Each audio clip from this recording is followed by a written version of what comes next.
সীতাকুণ্ডের পাহাড়ের নিচে একটা পাতাল কালী মন্দির আছে, সেখানে তারা গিয়া নাম ধারণ করছে। একজন হলো পলাশ, আরেকজন হলো শিমুল, পলাশ রায়, শিমুল রায়। এই নাম ধারণ করে দুজনেই হিন্দু সেজে তারা সেখানে ওই কালী মন্দিরে থাকে। আর রাতের বেলা এনে ঘুম, মানে তারা বলে যে আমরা মাকে বেশি ভালোবাসি, আমরা কালী মন্দির ছাড়া থাকতে পারি না।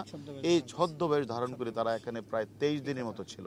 তারা মানে ইন্ডিয়া থেকে কাজ সম্পন্ন করে তারা 19 তারিখ দেশে ফিরে, এবং 19 তারিখ দেশে ফেরার পর তারা ওই বাংলাদেশে এসে প্রায় 20 তারিখের অর্থাৎ 19 তারিখ রাতেই তারা শাহিনের সাথে তারা কথা বলে। সেখান থেকে তাদেরকে মাত্র খরচের জন্য দুইজনকে মাত্র 30,000 টাকা দেয়।